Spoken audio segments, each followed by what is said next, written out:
We must recognize that on many problems of great interest, there is no common meeting of minds. There are so many things to learn, and so little is actually known. And yet, from very long ago, men really tried to be thoughtful. And perhaps it is a mistake on our part to assume that all the world's best thinking has been done in recent years. We have a tendency to believe that fact began with the development of a scientific method for the accumulation and evaluation of knowledge. It is true that facts have become very important to us, but so much that we want to know is outside of the boundaries of any machinery that we can set up for the evaluation of human thought. I have always believed that someday we will acknowledge reason to be a valid source of facts. That which is reasonable, truly reasonable, must come very close to the truth itself. And in many areas where facts cannot penetrate, or the factual instincts cannot operate, we have the power of reason. And this has done a great deal to enrich our lives, to make our concepts more noble, our ideals more luminous than they would otherwise be in the face of the available facts. The study of man began when man first began to be aware of himself and others. There are some very interesting forms of knowledge about man preserved by primitive people. We have begun to realize that primitive people could have a valid kind of knowledge, a folk knowledge, something that arises in the inner consciousness of the individual and carries on down through. Nearly all great cultures, civilizations, have produced philosophers of one kind or another, and the philosophers were the scientists of antiquity. Furthermore, there have come down to us a wonderful heritage of ancient legendary, myths of a golden age, fables, folklore. We are not able to fully trace all of these streams of belief, but there is a suspicion that it may sometime be proven that mythology is the history of the prehistoric world of things, that it is only prehistory, veiled in the emotionalizations of later peoples, but still containing much that is valid, much that is essentially true, if we have patience enough and liberality of mind enough to contemplate this rich storehouse without sophistication. The Hindus, Chinese, Egyptians, Greeks, Persians, all developed elaborate theories concerning the origin of man. Even some less cultured nations on our own Western Hemisphere, especially the Maya, the Aztec, and the Inca, gave a lot of thought to this mystery. After all, man lives with himself. He faces himself every day. He learns a little about the lore of his own people, With the coming of history, a magnificent pageantry was open to him. We cannot blame him if he speculates, if he tries to think through the mystery of himself, tries to determine in some way where he came from, and why he is here, and where he is going. Nearly all of the older nations of the world assume that man existed for a very long time. In India, for example, long before the rise of modern science or the more recent discoveries relating to human remains, the Hindus were already thinking of an earth inhabited by something at least resembling man 20, 30, 50, 100 million years ago. They knew whatever this process was that produced man was not rapid. They realized also that the gradual evolutionary processes which brought man into being were in a way recapitulated by the prenatal cycle in man's present coming into birth. Just as surely as the embryo passes through many stages of development, more or less summarizing the whole evolution of the animal kingdom, so it is evident that man himself came forth a very long time ago, that he was not instantaneously or wonderfully produced. There was not a case of a world without a man and then marvelously saying man was there. He did not appear with his girdle of fig leaves as most often represented in masterpieces of the 15th and 16th centuries. Nor did man arise, as in most of old paintings, clean-shaven and well-groomed. There was something else to this picture. Man had to grow up. Most ancient peoples were convinced that man came out of water. They believed that he some way came out of an ocean or out of a great depth or deepness. We're beginning to suspect this ourselves, even now. But man, according to the most ancient tradition, was a fish that came forth upon the land. And gradually his gills disappeared, gradually his fins vanished. Little by little, he assumed the proportions that we now know. Not necessarily because these proportions were destined for him, but because there was a kind of something inside of man that began to fashion instruments for the expression of this inner self. And the shape and appearance of man was due to the urgencies within his own nature, which caused him to externalize the means of accomplishing the purposes that his dawning consciousness began to comprehend. Also, it was assumed that the problem of man had something to do with the animal kingdom. Man is now generally regarded as a mammal. Some rather optimistically hold that he is the highest of the mammals. Others are not so sure. He is certainly the most precocious. But in any way you wish to look at it, there's something that the ancient did not quite understand. It didn't quite meet his thinking. But somewhere, for no reason that anyone could comprehend, one small strain of mammals suddenly began to excel and to specialize until this strain produced man. But left behind man all the rest of the animal world, untouched, perhaps uncontaminated by this process of sudden growth. You can't really answer the question, why did one kind of animal keep on evolving and become man, and another kind of animal did not keep on evolving and become man?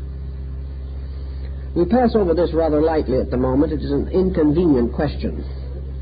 But our ancient friends thought about it. It seemed to them that there had to be a real answer. Now, there was something about man that was not just animal plus.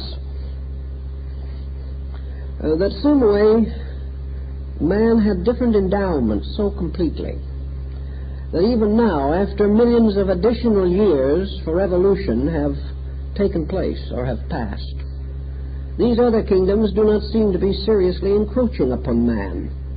Well, they are encroaching in a way, but not by aping him, not by becoming like him. And sometime long ago, a part of animals became man. The miracle has not been repeated. Is there a reason why it has not been repeated? Some of our older thinkers began to contemplate as to what it is in which man differs from the animal. And perhaps the mother knows better than anyone else can something that happens to the child as yet unborn within her body, the quickening. In some way, this body suddenly comes to life. Something seems to take hold of it. And from that time on, in a strange, wonderful way, that body becomes a living being.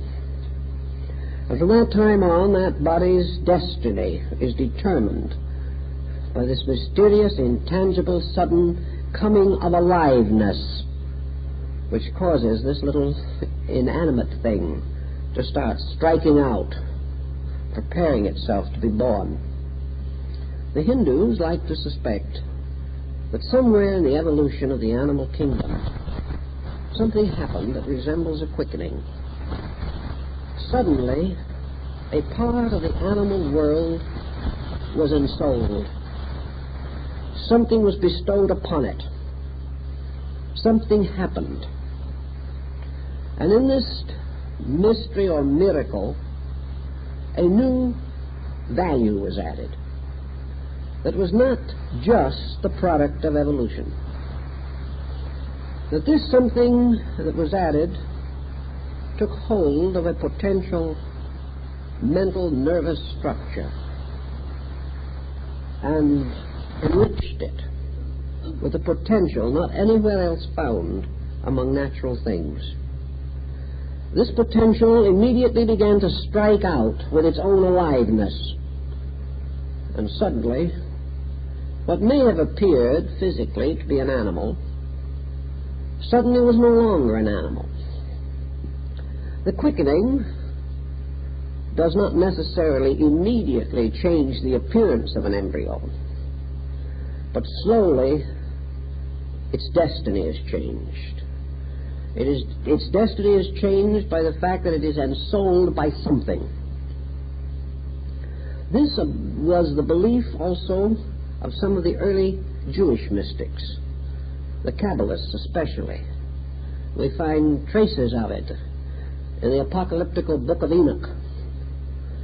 For in this book it was declared that at a very remote time, angels,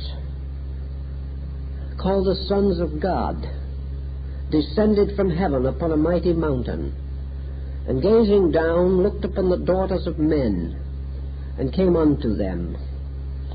And from this union was born a race of giants. Perhaps this has an allegory to it that is important. The sons of God, this was a good name for that mysterious thing that quickens. And the daughters of men could be a good name for this body which is quickened. Perhaps, therefore, what the Hindus and the old Kabbalist mystics, the Babylonians and the Assyrians, sought to tell us in their own way was that some kind of superior order of life from another place, from another condition or dimension of being, descended into the bodies of some animals. Animals of a kind or type, particularly serviceable for this purpose. Nature produced by its striving many kinds of animals. These are described so clearly in the Phoenician history of Sanchoniathon. These monsters of old days gradually vanished away into the void of things. Nature, struggling in the alchemical laboratory of the dawn of time, brought forth creatures, brought forth a world as the home of these creatures. And here, long before the light of our reason was shed upon the world, these creatures blindly, dumbly, numbly stumbled through the mysteries of the prehistoric fen. Many of them vanished in the terrible upheavals of volcanic and seismic disturbances. Uncounted millions probably perished in the vast sweep of the glacial periods.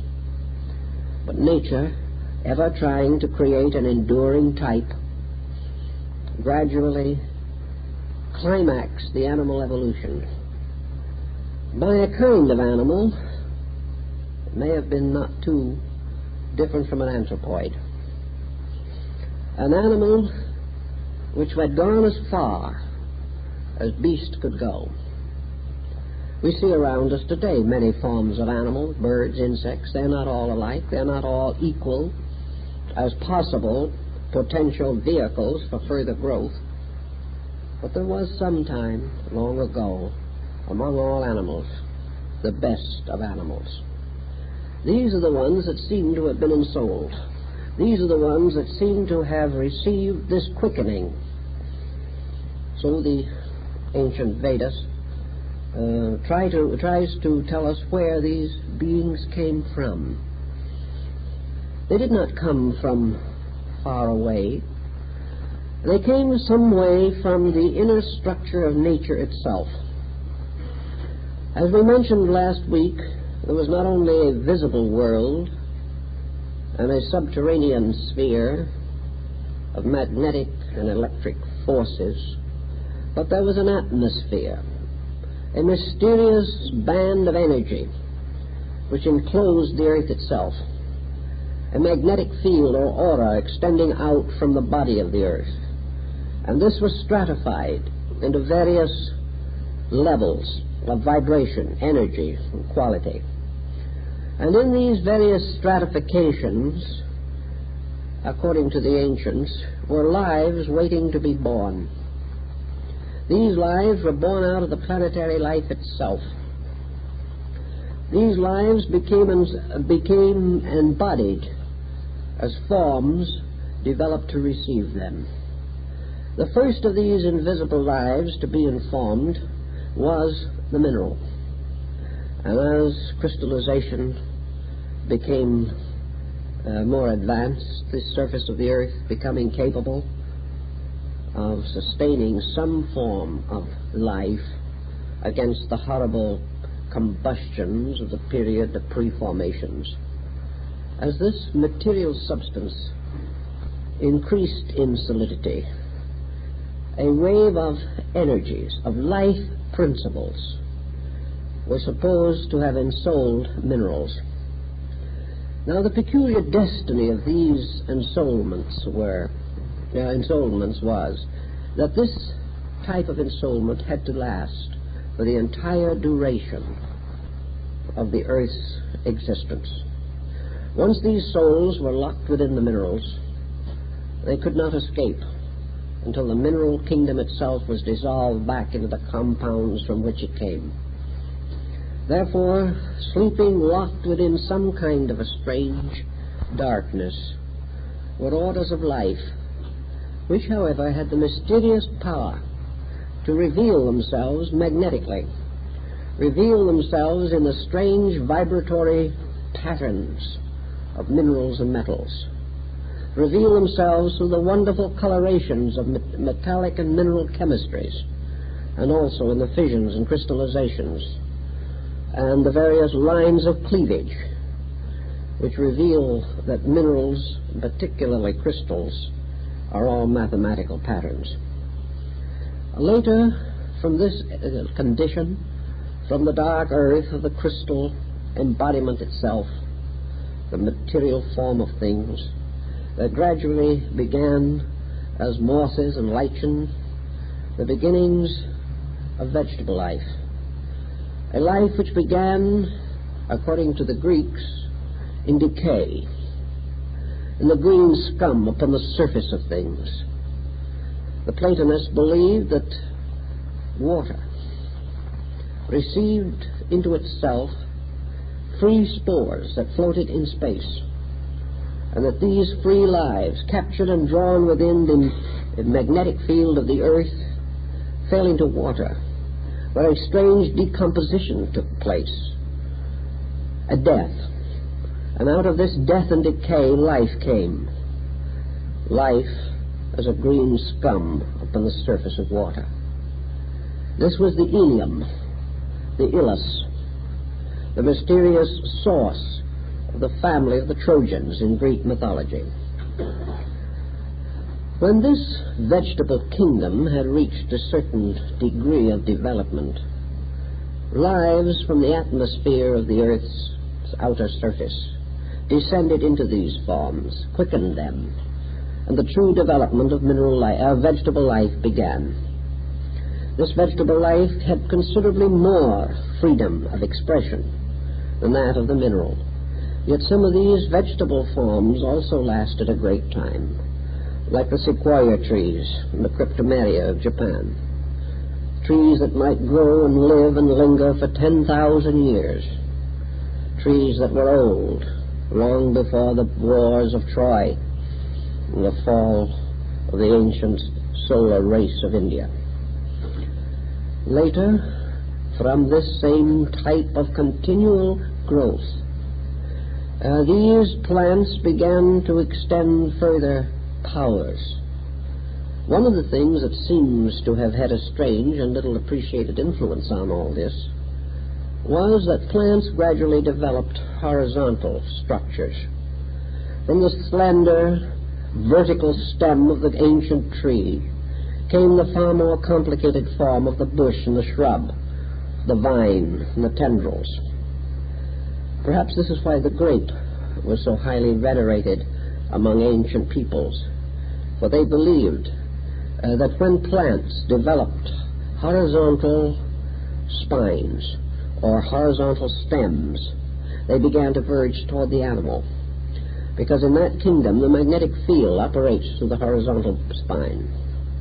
But in any event, some plants seem to have gradually evolved until they could be quickened into animals. And so it went on, until finally some animals reached a point where mysterious beings or entities held in the outer magnetic atmosphere of the earth the spores of humanity were able to take upon themselves these bodies.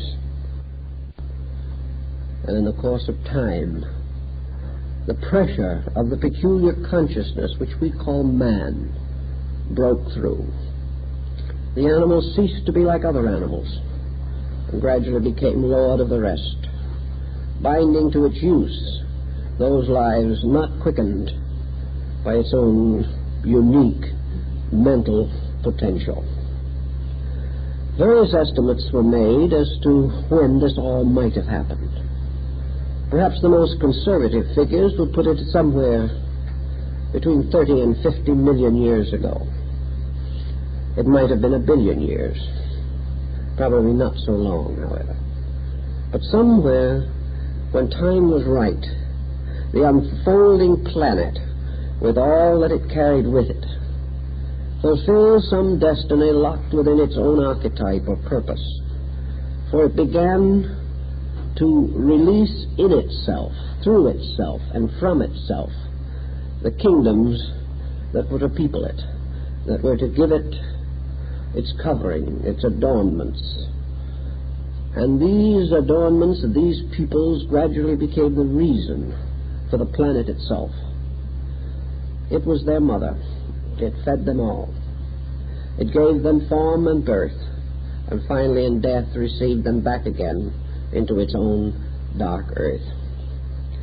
Once it is assumed that man was a creature which had a unique destiny bestowed upon it as part of its evolution, then we can begin to understand why man changed the course of nature, and little by little gained a strange independence.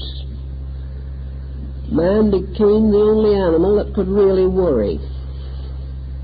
There are tendencies now for animals to be neurotic, but it is assumed to be as a result of association with man, which is enough to make anything neurotic.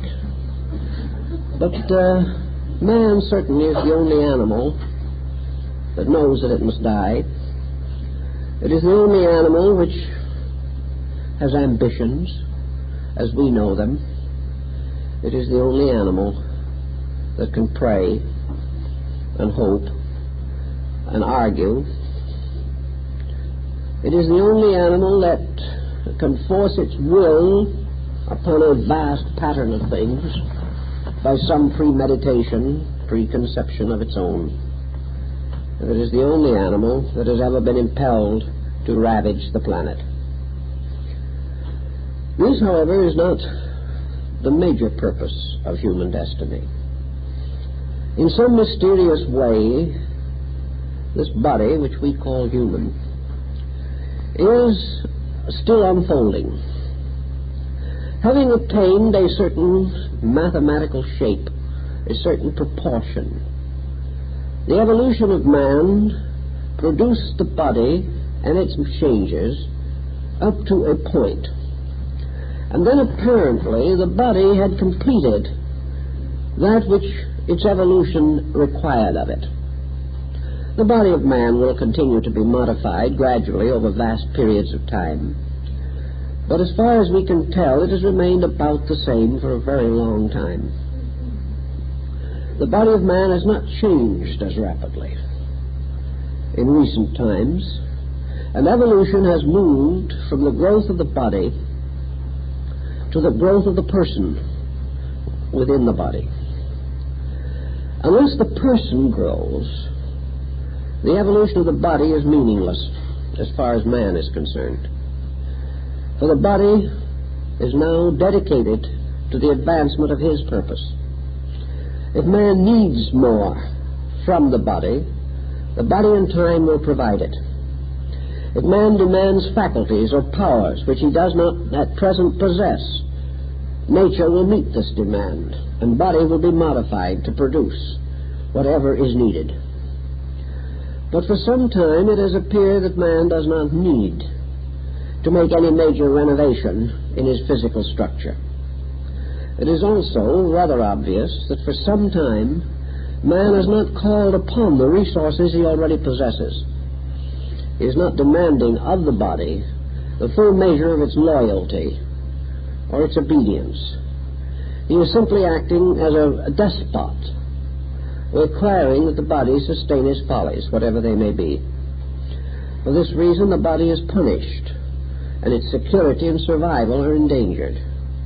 If the person in the body fails the body, then ultimately this entire form will fall back into the chaos from which it came in some remote period of the past. The person in the body, however, continues to grow. We observe historically a tremendous unfoldment of man. We notice the rise of arts and sciences, the increase of knowledge. We also perceive in him the unfoldment of his aesthetic sensibilities, his ideals, his dreams, his imagination. Little by little, man has raised himself to the highest level of creativity which he is capable of conceiving. Not too high, perhaps, but the best he can do. So man continues, in one way or another, to reach out from within himself through education, through arts, through religion and philosophy, to gain greater and greater maturity of consciousness, which must come if the purpose for which man was created is to be attained. In the process of his evolution, man also developed a pattern of racial differentiations, very similar to the animal species of other kingdoms, or the types of plants or minerals that we find. Man, however, being a little little more self-centered, a little more egotistic than most other creations, no longer considered variety as something gracious and enchanting. He began to think of variety only in terms of competitive excellence. Therefore, instead of recognizing the unfolding of humanity as a magnificent mystery of life, he began to stigmatize the various kinds of his own type. He began to talk about advanced races and backward races. He created a vast conflict in races, simply because he did not realize that racial differentiation in the human kingdom is like the differentiation of birds or of flowers or of the bright minerals in the earth. Men treasure some minerals more than others, but the minerals themselves are equal. There is no difference in their value apart from that which we artificially put upon them. Thus all forms of humanity have meaning, have purpose, and are subjected to laws of evolution. Some have had greater opportunity. Some have been more fortunate in climatic environment, which has a very big bearing upon growth. But all humanity is one living thing, under one archetype. And this archetype is bringing humanity gradually into a maturity of purpose suitable to its destiny. Now, we are not too sure just where we are in this unfolding cycle of things. But the Oriental peoples, especially the Chinese and the Hindus, consider that humanity has passed the halfway mark in its development. In the course of the involutionary process, life, consciousness, intelligence descended gradually into the organisms which it was to ensoul, which these different qualities were to ensoul. And then, having reached the midway point in growth, the involutionary process tipped into an evolutionary one. That which had gradually been locked into body began to break through body. And little by little in the evolutionary cycle, man will release into manifestation all of the potentials which were gradually locked into him in the process of quickening a body. The evolutionary trend, therefore, means that man's growth from now on through the rest of the pattern of humanity is a continual revelation from within himself of that which is within himself. And this means that much that we know nothing about today must ultimately come forth from him. Today we are a little concerned over things like extrasensory perception. We are beginning to suspect that there are powers in man that have not yet been generally appreciated. We are aware that clairvoyance may exist and not be merely a superstition of old times. That various forms of pre-knowledge and foreknowledge may also exist. That psychometry may be real. That it is quite possible that man has energies which have not yet revealed themselves. That powers to heal his own sickness, powers to overcome his own ignorance may be locked within him. The Chinese have always believed that sometime man would release through himself the power to educate himself, and that it would not be necessary for him to build vast educational systems. These educational systems are only there to prod the sleeping knowledge in man. For education itself, from the word educo, means only to draw forth. It does not mean to cram in. So that it's quite possible that there may be a mysterious power by which man can tune into knowledge, just as today he is able to twist the dials on a television or a radio and achieve a miracle that his ancestors would have regarded as not the work of God, but the work of the devil with fair cause. In any event, man has more in him than has ever come out. And the process of bringing it out and getting it out is associated with the situation of living. And here we can begin to think in terms of some of the other Eastern moral philosophies concerning man. Buddhism has quite a lot to say about this, because after all, its peculiar province was man and the internal structure of his own psychic nature. Obviously, man grows best under pressure of some kind. The individual must be lured out of a kind of complacency which might otherwise reduce his probabilities of survival, all the way down through the kingdoms of nature to the lowest that we can understand. The great pressure to survive has moved all things forward. Survival means always that the individual must be more than he is or perish. That which he is sets up problems for him. The present level of his knowledge at any time causes him to endanger himself. The only solution seems to be that as this danger becomes more immediate and imminent, the human being has to release another level of insight to combat this situation in which he has painted himself into a corner. Each time he uses this insight, he moves forward. Then he rests for a little while and uses his new level of insight to get himself into a further difficulty. This again has to be solved by another exertion of consciousness, so that man grows simply because he wants to survive. He has never grown really from the sheer joy of the prospect. He has never become wise so much from the fact that he loved wisdom as that he was tired of misery. And out of wisdom he hoped to find a remedy for misery. Thus, something prods us, has prodded us from the beginning, and has forbidden us any security since man was man. At a very early time, when he hardly knew enough to survive, he had already sufficient skill to tie a stone to an axe handle and hit his brother over the head with it. From the oldest days, he was in conflict with his own kind. Ambitions and jealousies began to develop within him. Conspiracy became one of his greatest avocations.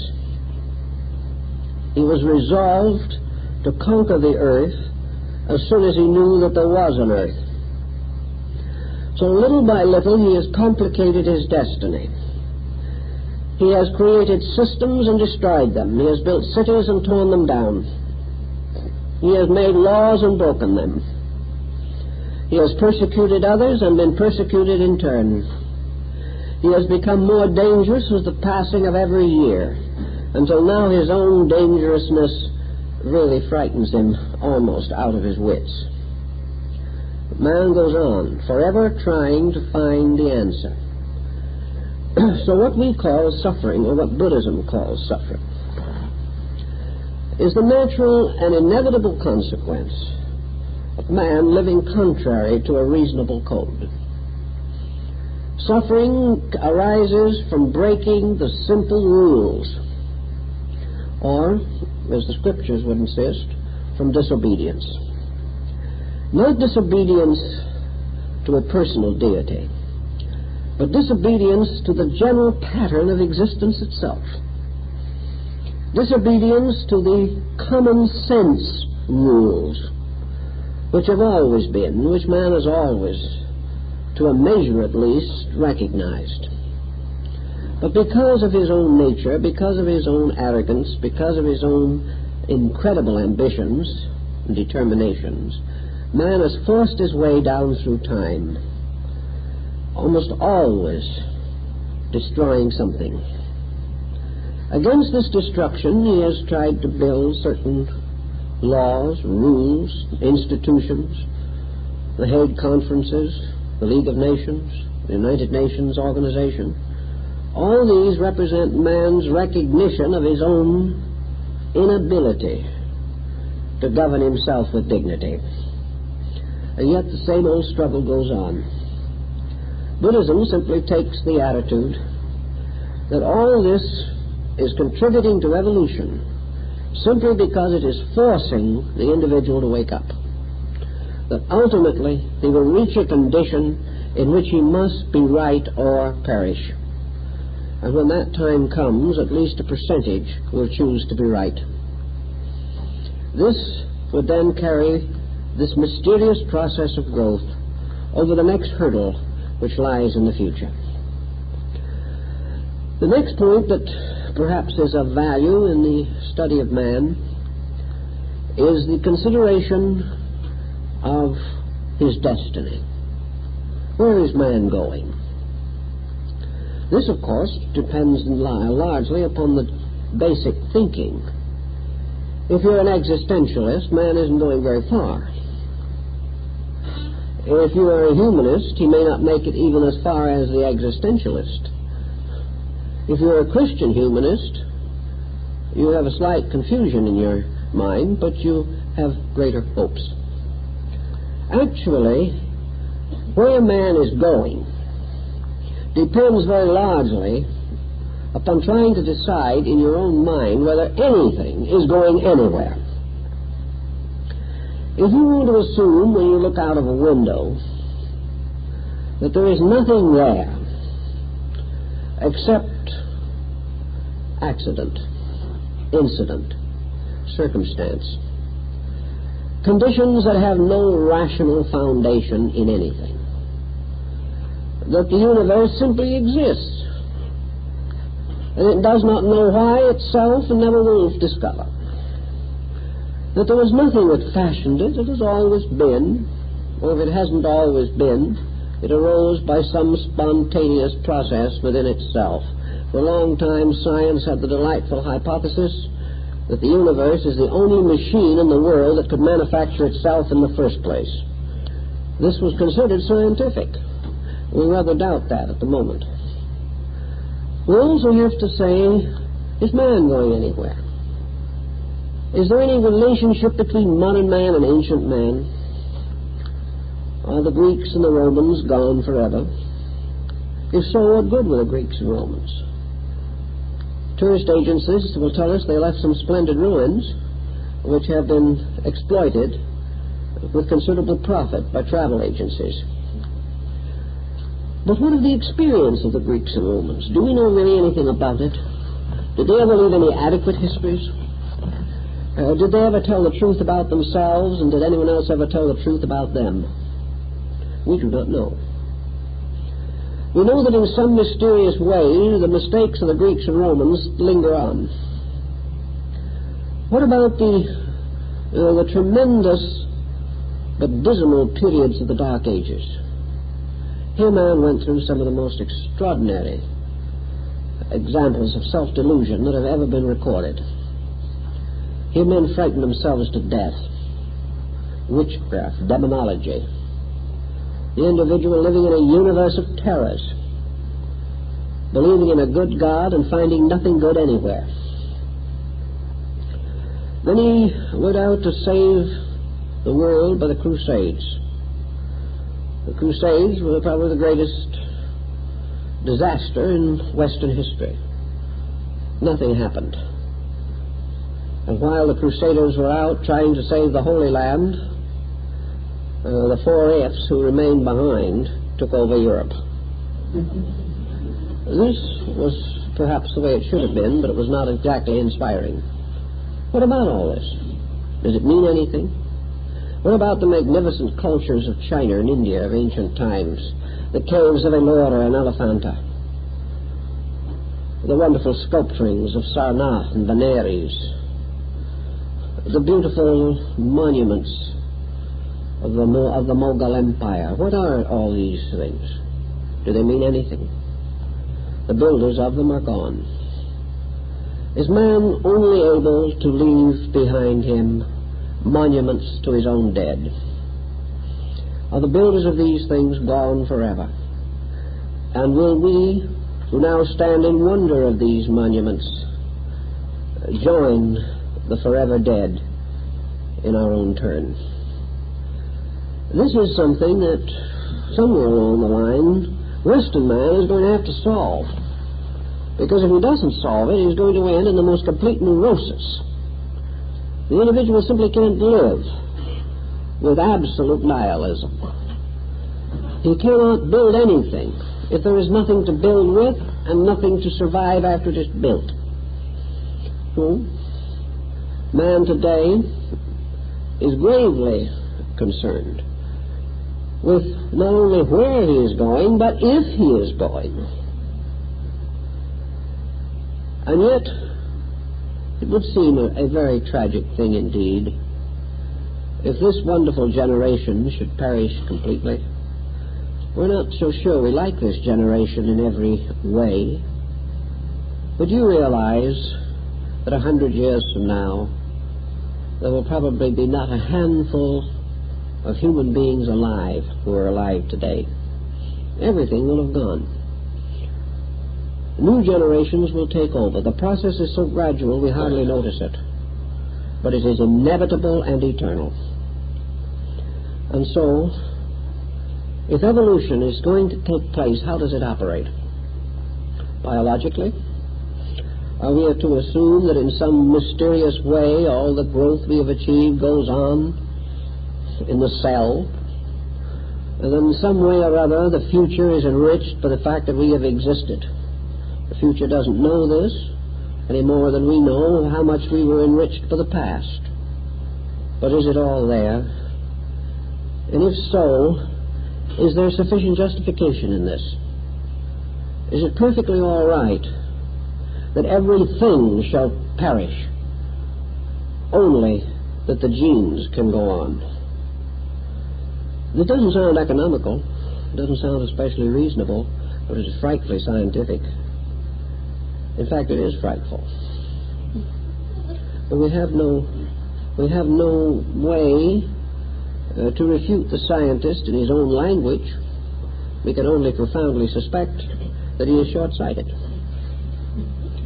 In this way, let us then take the possibility, which also belonged to our ancient brethren, that this life moving down through time is one life. That humanity is one way of life. That which is actually growing is like the flowing of a river. That life is moving from its source to its final state as one vast organism. That this motion is real. That this motion is purposeful. That these things happen because it is best that they happen. And that some force, power, or plan that we do not understand has decreed that the only way in which the particular purpose now at hand can be accomplished is the way it is being accomplished. And that therefore this way is indeed the beautiful necessity. It is the thing as it should be, as it must be. Man can only hope, however, to try to fathom something of the mystery of it, to find out how to explain his place in this project. Buddha was very suspicious that man would ever be able to know, as a mental fact, the truth about himself. Buddha realized that the mind is the slayer of the real, that the mind locks us in attitudes, but that this is strange but true, that the mind is a blind man that thinks it can see. The mind has created in its own darkness a kind of inner sight, a sight which is simply devoted to seeing what is expected, what is required, what is assumed to be true. The mind is locked within the kind of a pattern that produces college professors, intelligentsia, and historians generally, and produces the endless perpetuation of policies that are defended long after their vitality is exhausted. The mind just keeps on thinking in the same old way. And the individual can outgrow his own mind. He can be more honest than his religion. He can be more enlightened than his education. And he can be more scientific than his sciences. Because these are heavy things, moving slowly. But man moves more rapidly and anticipates in himself the courses which institutions will follow in ages to come. So we have the possibility that man has other ways of finding out the facts. If man wants to know about himself in the Buddhist philosophy, the only answer is to disentangle his mind from its attachments to all the preconceptions, restrictions, and limitations imposed by tradition and the common observation of things around him. This does not mean that the individual is to allow his mind to wander about like an unbroken colt in a pasture.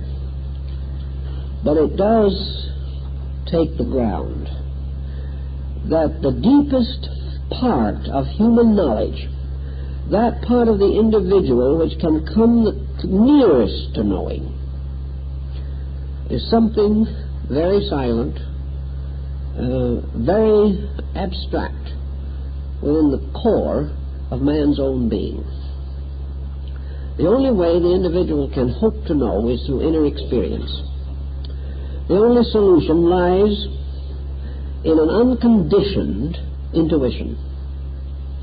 Not an intuition that is waiting to see a certain thing. Not an intuition that decides beforehand what it is going to discover. Not an intuition that is going to censor its own processes by conventional rules. Not an intuition that would be afraid of idealism or afraid of realism. But an intuition receptive to whatever is actually there, even though what is there may bear no resemblance to our expectancy. Consequently, Buddhism takes the position that if the individual can release his faculties from their addiction to prevailing opinions, can save himself entirely from that opinionism which Heraclitus called a falling sickness of the reason, that it is possible by the most profound internalization in a condition which we might term abstract meditation, for the individual to have a glimpse of at least the shadows of reality, that it is conceivable that the person can have a clear impression from the universe of the universal purpose itself, that it can be true and proper, that within man there are some superior faculties which cannot know all things, but which can extend the boundaries of internal knowledge nearer to cause than any processes that we can use intellectually, rationally, or scientifically. Therefore, that instead of thinking about the universe or thinking up a solution for the universe, there is a condition or situation in which the universe can impose its own condition upon man. The universe can define itself, not in words, not necessarily even in symbols, but simply in impact. That the great mystery of life produced man. Therefore man is bound to that mystery. He is in rapport with it in some way, whether he knows it or not. And that which produced him can reach him. can in some way bestow itself upon him if he does not interfere with the transmission. Meditation is consequently the achievement of a receptivity by which the individual can intuit that which he cannot intellectually comprehend. Out of this can come a tremendous, unchanging resolution of acceptance of life itself. The individual, as in the case described by Havelock Ellis as to his own experience in the dance of life, the individual can have something that happens to him by means of which all doubt, all uncertainty, all question simply ceases. It is not that the questions are answered, but by some mysterious power the questions are no longer important. Something transcends all question with certainty. Something transcends all doubt with a tremendous capacity for a dynamic acceptance. In some way, perhaps this is man's nearest approach to deity. And according to the Tibetans and others, there is a moment in the transition of the human being from this world to wherever he is going, the moment of death. In that moment, there is this mystical experience. In the moment of transition, the individual has this flashing acceptance, has this strange, incredible realization that he is entering into a reality rather than a vacuum. That somewhere where he is going and how he is going to get there, these are no longer important. There is a tremendous sense of a complete rightness, a tremendous, overwhelming sense of security, which seems to come only when man has reached the final end of his insecurity in this world. This is perhaps why the Buddhists insist that the nirvanic experience at the end of the evolutionary process of man, the achievement of the transcendent consciousness in which the individual is no longer conditioned, the condition itself being suspended or transfigured by something else, that in the moment of this nirvana, and in this moment only, the Buddha, achieving enlightenment, becomes fully aware of the measure of enlightenment. Again, perhaps, not knowing the answers to all the questions, but reaching a state in which there is no longer any inclination to ask the questions, because a supreme fitness, a supreme sufficiency moves in upon the individual and quiets forever all of his doubts regarding providence. Some way, this is supposed to be the end of all human evolution, that man shall come into an accord with truth. Not that man shall possess it, but more correctly, possibly, truth shall possess man. Evolution is the releasing of these faculties, perceptions, and means, by means of which the individual can escape legitimately from the mysterious cycles of embodiment in which he is at this time so completely imprisoned. Paracelsus von Hohenheim, the great Swiss physician and mystic, then began to study the body of man rather attentively. It is astonishing that a people, for the most part, prohibiting dissection, and therefore with very little scientific knowledge of the internal workings of the human body, should have accomplished so much in scientific research as far as anatomy and physiology are concerned as the Grecians. It is astonishing that they gained so much. The clinics of Hippocrates of Kos were clinics of observation. They were based upon a kind of intuitive study of man. And the Asclepiads of Greece developed an intuitive theory of diagnosis and treatment.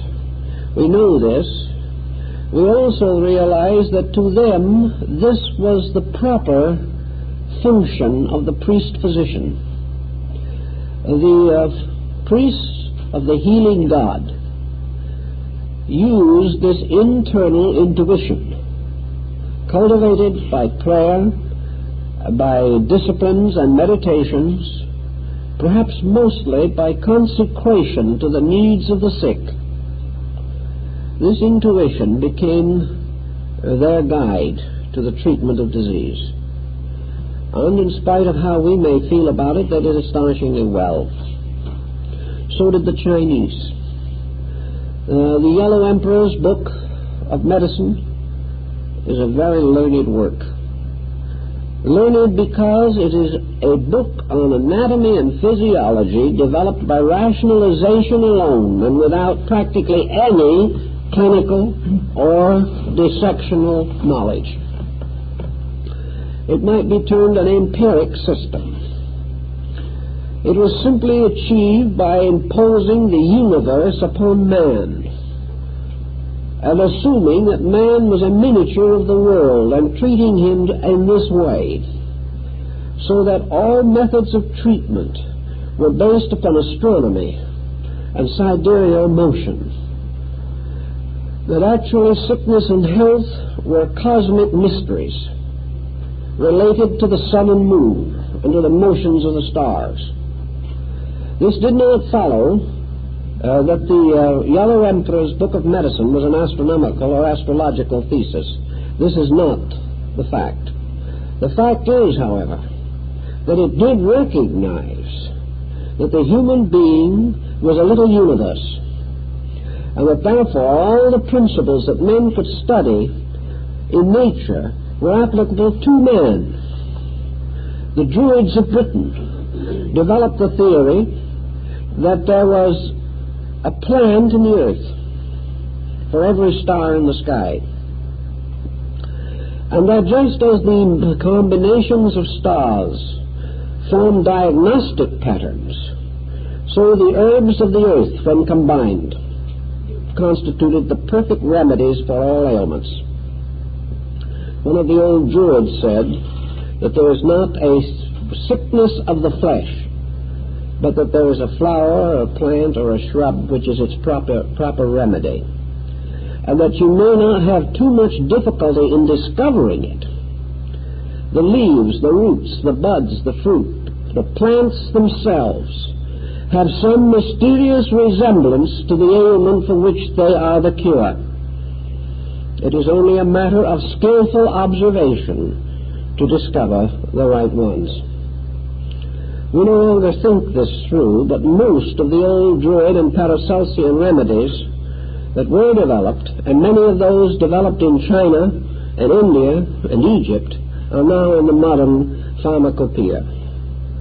We no longer are told where they came from, because actually they came from people who gained their knowledge through dreams and visions and magic, and these are not considered solid foundations. The only disconcerting factor is that the remedies work. The same is true of your American Indian medicine priest. I have talked with several, and years ago brought one here to Los Angeles to live with me.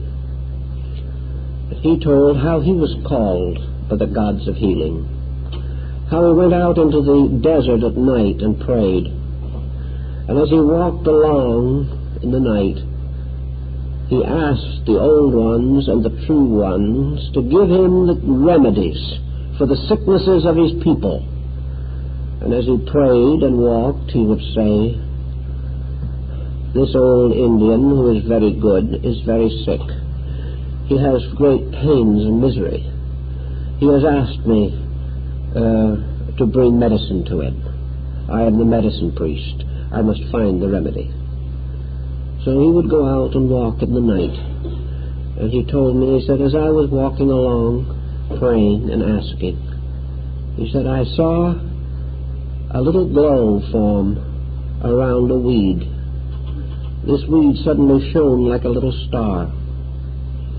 He said, that was it. So he took the little weed and made a tea of it, brewed it, gave it to the sick man, and the sick man recovered. He said always his remedies came the same way. They came from dreams or visions or little lights around the plants at night when he wandered out to pray and ask the help of the old ones and the true ones who had gone before. This is the way science began.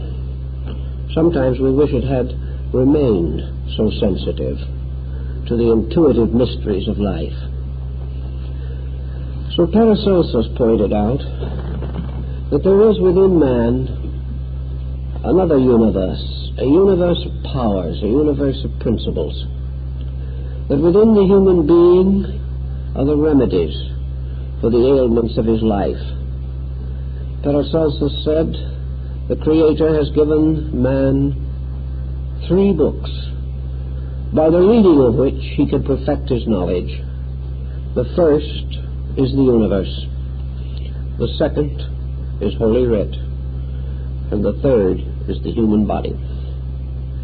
From these, duly and properly studied, all can be found that is necessary. But to duly and properly study these, man must be quiet, reverent, humble. He must ask for help. He must ask for the light to shine around the little weed. He must believe that it will shine. So great learning spends millions and men still die. We are not willing yet to pray for light, to ask humbly that the eternal physician be revealed in the works of nature. Also in India, of course, the human body becomes closely associated with the great mysteries of Yoga, Vedanta, and Tantra. The human body becomes an alchemical mystery, like that of the medieval scientists. Man develops within himself the secret science of his own salvation. He becomes capable of regulating his own body. He gains control over the functions and processes of his own flesh. Little by little, he attains a benevolent mastery of the very body which has been so uncertain and difficult to control. The yoga systems prove conclusively that we can control pain, that we can stimulate and regulate the functions of organs and structures, that we are capable of maintaining this body by an act of will. And among the ancient beliefs there was one to this effect, that as man achieves his highest evolutionary procedure, he will become capable of the voluntary control, structure, and repair of his own body. That in himself he is the physician, and that in evolution this power to heal himself will come out of him just as the power to instruct himself arises in his own nature. In the Shingon-shu, the tantric sect of Japanese Buddhists, Dainichi Nyori, seated in the center of a lotus of 8 scarlet petals, represents the eternal Noah in the human heart. Truth, wisdom, God, reality. These are thrown within the heart of man. And man can reach them. Man can call upon himself for all that he needs and all that is necessary. And if he calls properly, he will be answered. Actually, there is no other answer to the problem of justice.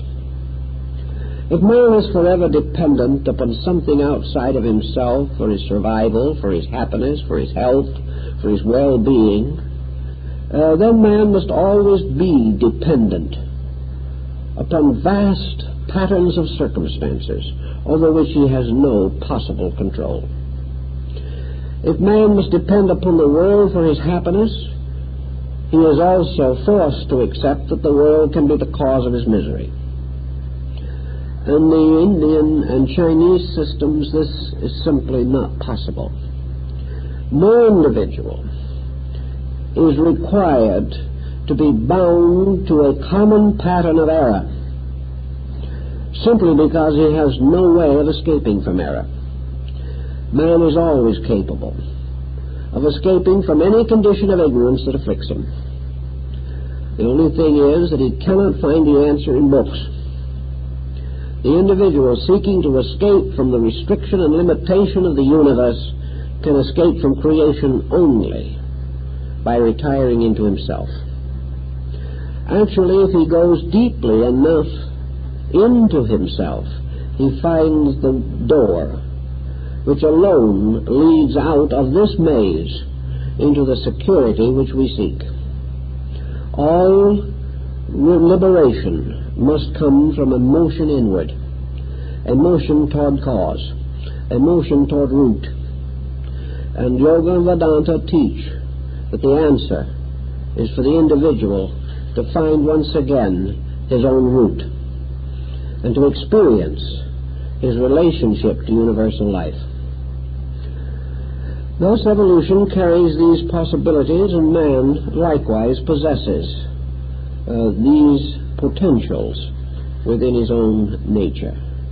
Sometime he must evolve structures, instruments capable of sustaining this new degree of insight which will come to him.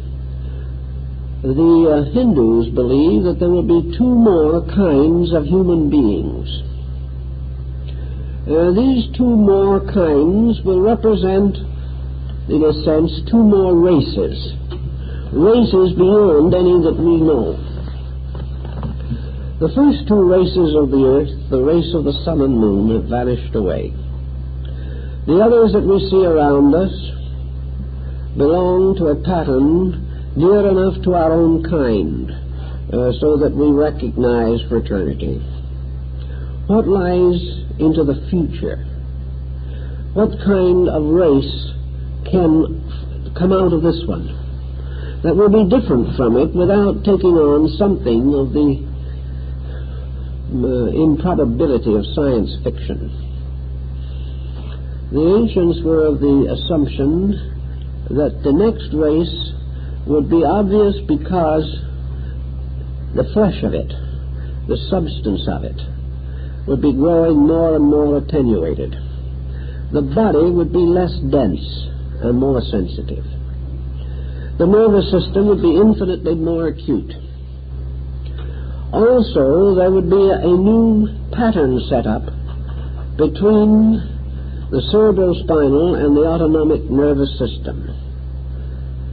In some way, not too obvious, man would have two spinal cords, representing an equilibrium of the complete nervous system.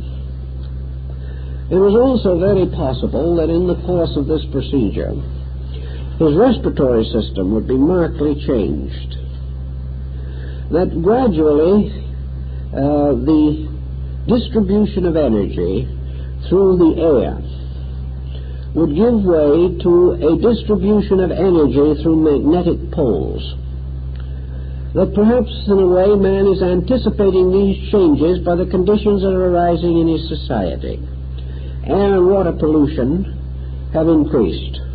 There seems to be no answer. This condition will go on and will enlarge and increase with populations. with the continual growth of man's activities and his knowledge. Consequently, man must accustom or adjust himself to these changes, just as bacterial organisms can learn to survive the most powerful medications that we can turn against them. So man becomes less and less dependent upon the physical situations around him. Perhaps this also is the answer to the problem of population explosion.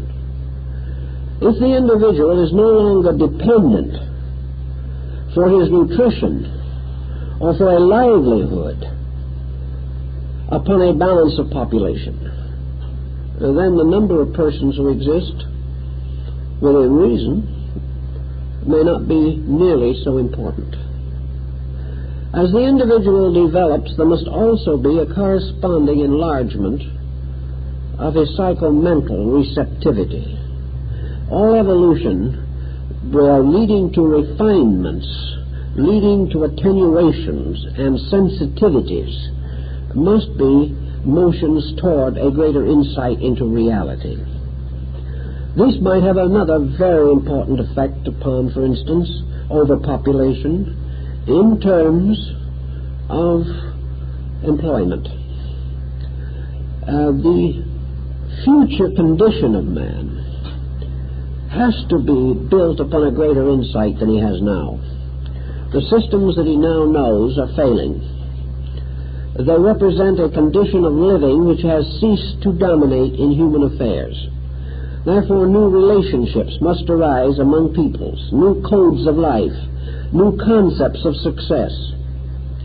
And if, for example, for some reason, man should outgrow his peculiar fatal attachment to wealth, if he no longer would consider possession as status, it would not be long, perhaps, before his entire human society could be greatly altered. And if man outgrows this attitude of possession, because his own consciousness is no longer adjusted to it, these changes will be painless.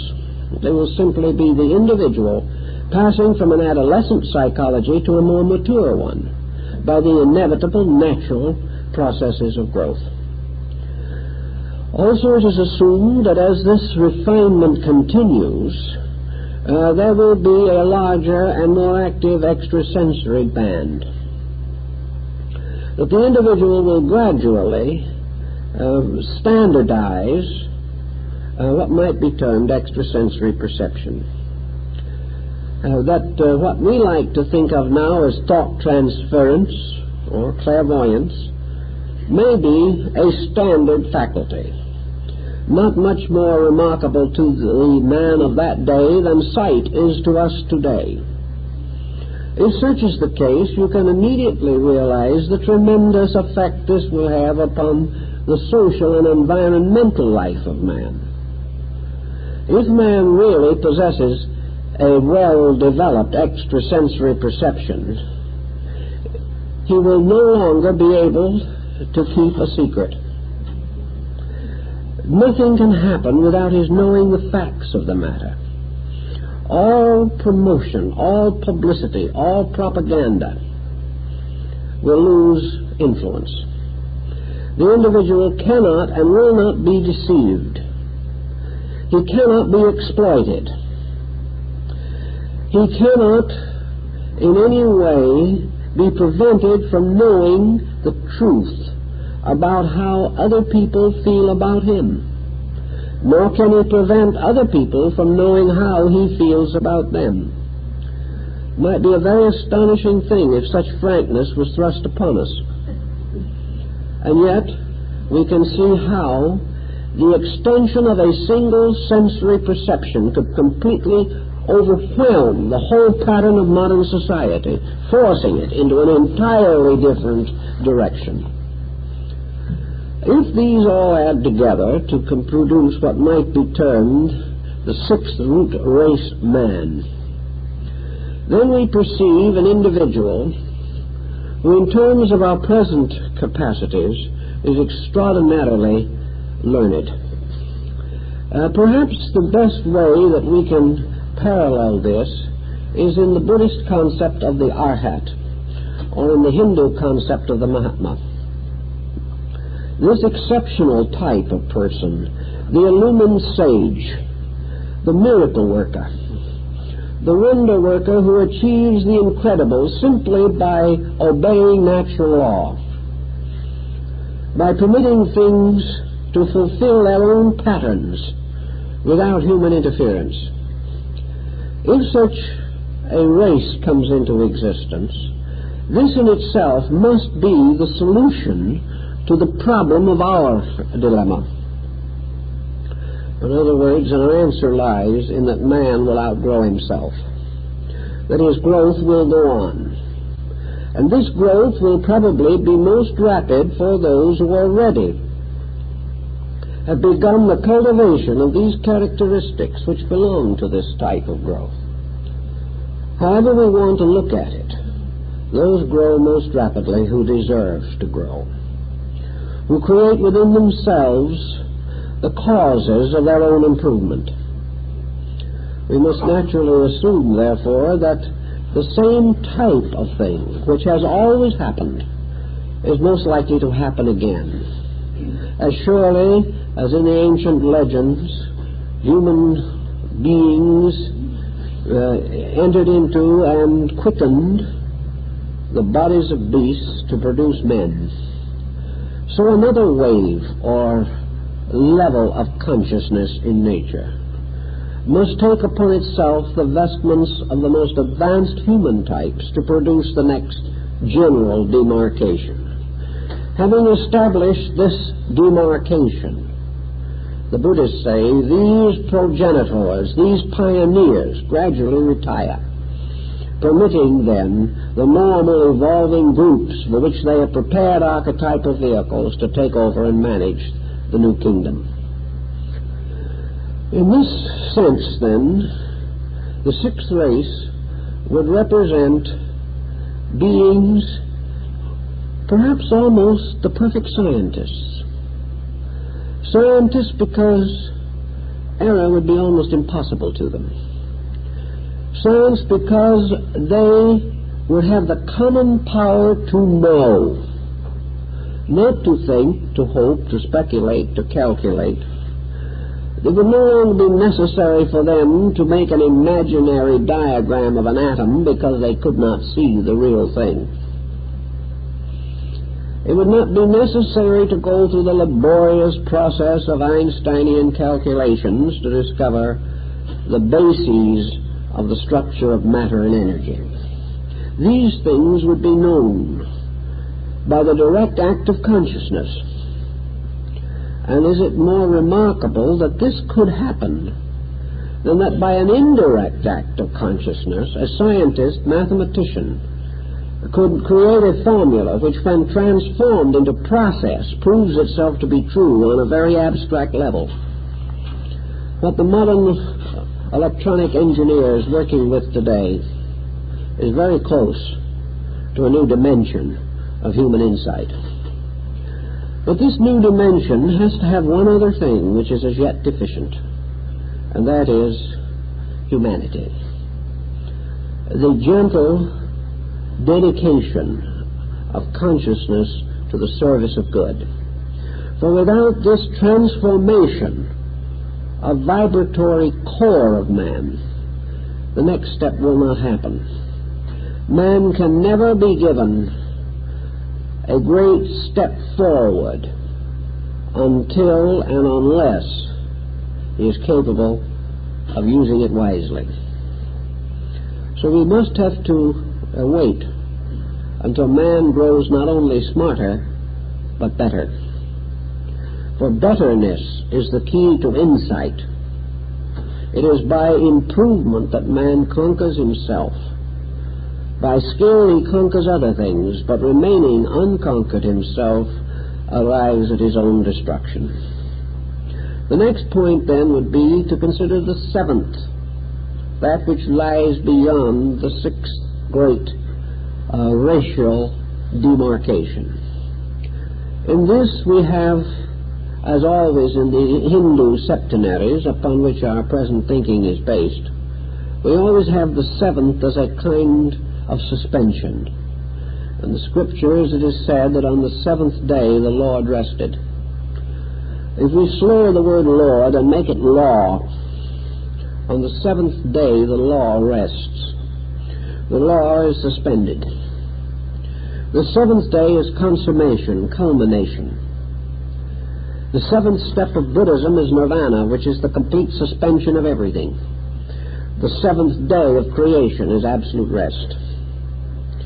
This absolute rest, therefore, means in man the end of that which is not rest, namely restlessness.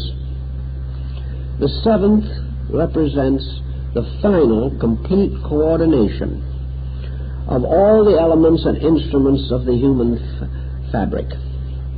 It is the actual culmination of unification. It is yoga, absolute union.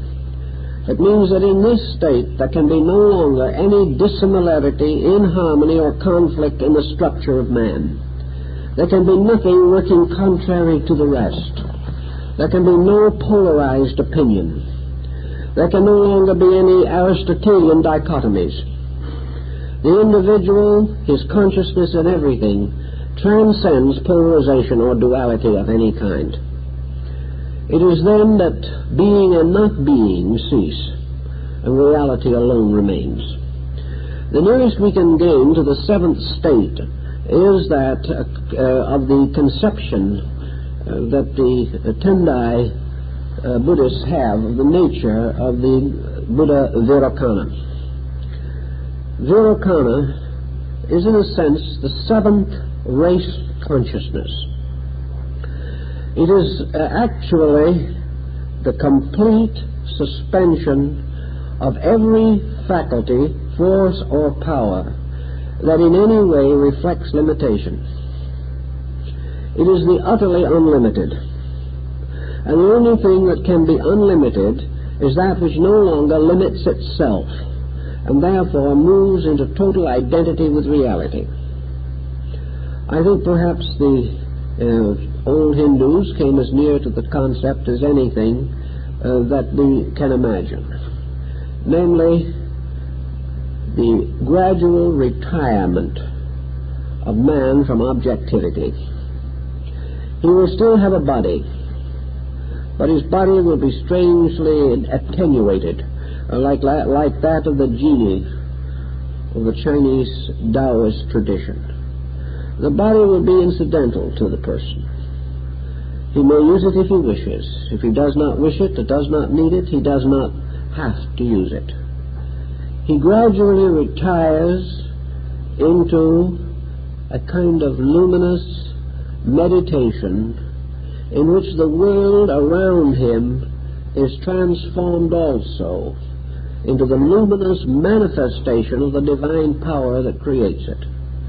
When a being, luminous in all its parts, abides in a place which this being experiences inwardly as also all luminous, all light, all mystery, all glory, then we have probably the ground upon which the concept of paradise was devised, or the Edenic garden.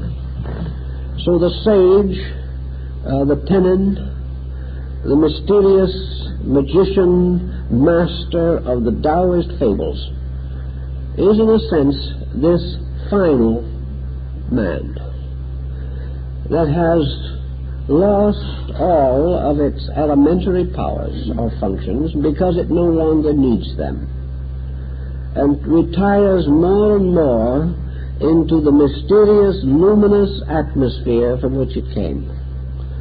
Perhaps ultimately, at the end of the race, the end of humanity, man dying out like sparks in space. Not because man dies, but from this perspective man dies.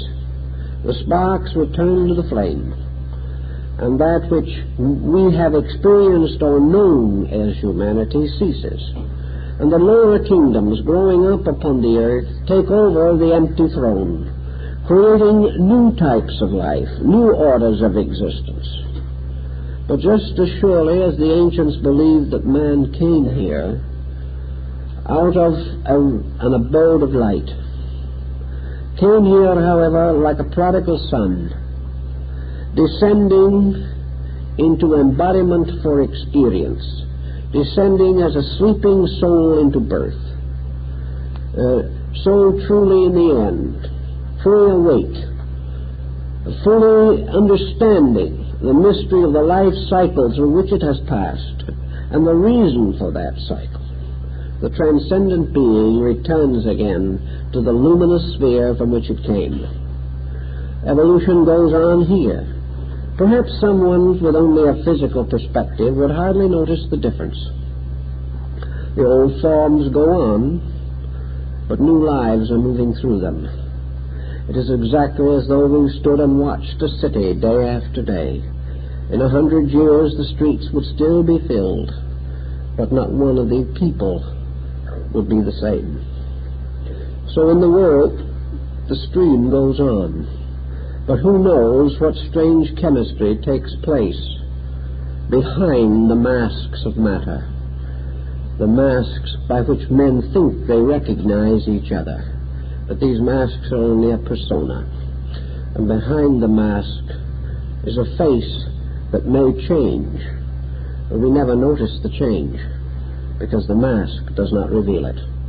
So all through nature, orders of life are changing, but we do not know this because they move through the forms which have been fashioned for their housing. The ancients likewise tried to consider how far man could go. What, after all, is man as we know him? He is a body, he is a consciousness, he is a being, he is something with a spark of life in his heart. Where is he going? How can we really guess where he is going? We know he came from less, and we know that he goes to more. But how much less did he come from, and how much more does he go to?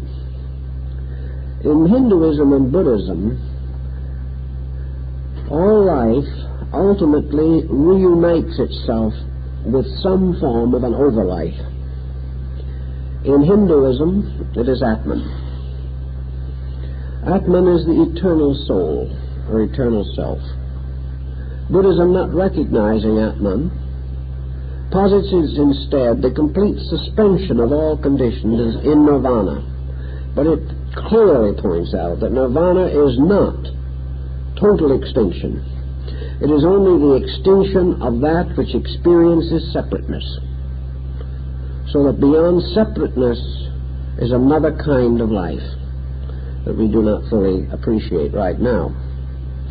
But the Atman, or the final overself, whether it be union in consciousness with the Buddha, whether it means the ultimate attainment of Buddhahood itself, which the Buddhist tradition affirms, or the Hindu Atman, or reunion with God, or oneness with the infinite. The concept is that what we call evolution has an over pattern, a pattern larger than anything that we can appreciate. That these separate sparks which make all forms of life, from the tiny gnat floating in the sunbeam, from the electron and the atom, from all the kingdoms of nature, and even into the mysterious divine hierarchs described in the visions of saints, all of these sparks of life were cast from a single fire, one tremendous consciousness called Atman. This consciousness, in the form of Vishnu, floating upon the coils of the coiled serpent of eternity on the ocean of space, represents, strangely, the total nature of life. At some time in the Hindu mythology, this total life, this Brahman, this eternal Vishnu, this Lord Shiva, entered into the illusion of creation. becoming the great mendicant, adorning itself with ashes, wearing clay and sackcloth, the symbol of embodiment. And this one spiritual flame broke up into an infinite diversity of sparks. And each of these sparks became a living thing of some nature. And these sparks are infinite, as life is infinite. And these sparks are seed-like and germinal. And in this form, the great deity died. It was buried within creation itself, went to sleep in its own dream. In some of the Eastern fables it is said that this being entered into meditation, and in its meditation imagined itself to be embodied, and went through the processes of embodiment as an inner function of its own consciousness. And this inner function we know as creation. In any event, this supreme power became infinitely diversified through infinite time and infinite space. And then, in the processes of evolution, these forms which were built around the primordial sparks grew more and more adequate. The purpose of the growth of form was not that form should improve. The form grew only that the life within the form might have a nobler mansion. The whole problem of the unfoldment of form is merely that it is only in this way that life itself can become released from form. Evolution is an escaping of life from the inadequacy of form by creating better forms, until finally freedom is achieved in the perfect form. When this freedom is achieved, the sparks do not simply go out into space and become dissipated. They do not fade away because they were never mortal. These sparks reunite, gradually assembling themselves into this mysterious abstract form which was their original. They move like a cloud of fireflies, back again to reassemble into the nature, consciousness of being and being of Atman. And when the last of these little sparks has been freed from matter, Atman awakes from its sleep. At that moment, Atman is free. The God which created the world by entering into it and sustaining it with his own existence has been liberated. The evolution of man is the resurrection of God. And this is a daring thought, particularly coming from thousands of years ago. But it has influenced the philosophies and theologies of all peoples. It seems to give at least one somewhat adequate concept of what things might be like and why they are as they are. Actually, man is forever trying to justify the universe to which he belongs. Some say this is superstition, that the only thing the individual wants to do is to have something to lean on, that unless he evolves a theology or a psychology or a philosophy that has vast dimensions and proportions, he is afraid. He is afraid of being alone in the darkness of his own ignorance. This is, I think, a rather sophisticated point of view. A lot of it has gained momentum in the disillusionments following 2 world wars. But the fact still actually remains. The disillusionment solves nothing. It brings no real answer. Disillusionment does not tell us why we're here. Usually disillusionment ends by taking away from us even the concept of the machinery that is necessary in order for us to be here at all. We cannot afford to take too much away, because if we do, there is no one left to be disillusioned. We know, therefore, that there is a process operating. that the misfortunes, infirmities, and inconsistencies of life are actually the greatest proofs of natural law that there are. Rather than discounting natural law, they demonstrate it. And that there has to be some reason. We can have any reason you want, but it would be hard to imagine a more transcendent reason, a more splendid vision, than to realize that existence is an embodiment of universal life. That existence is alive because an infinite life inhabits it. That just as man's mind and consciousness have molded his body into its present proportions and dimensions, so infinite life has molded in space the infinite structure of the cosmos as being the least form capable of manifesting the cosmic purpose. This cosmic purpose, however, is not merely to remain glistening forever in the firmament. This cosmic purpose is not that suns shall go on circling forever around still greater cosmic centers. There has to be more than this infinite continuance of machinery. The time cycles are so vast that man cannot understand them, any more than a tiny gnat in a sunbeam can ever understand the time cycles of man. Yet these cycles exist, and existence is always an infinite pattern of life becoming embodied, passing through the processes of embodiment, and finally passing out of embodiment, and carrying with it, in this great procession, a parade, a processional of stars, of lives, of infinite sparks belonging to itself. And each of these sparks, an individualization of itself. Now when these sparks return to form itself again, and the Atman awakens from his mystic trance, what then? Is this the end of things? Is this the termination? The Hindus and the ancients did not believe in terminations. They believed in an infinite life, an infinite growth. They did not hold that it was possible for man to conceive of termination. All he could conceive of was things returning to their own natures and apparently ceasing in these natures.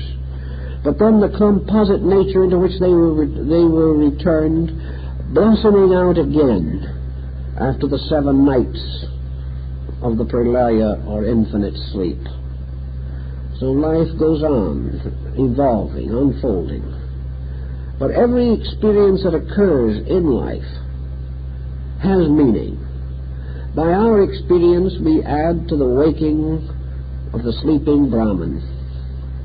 By the Brahman's experience in coming back to waking from its own sleeping, it adds wisdom to something beyond itself. Life goes on.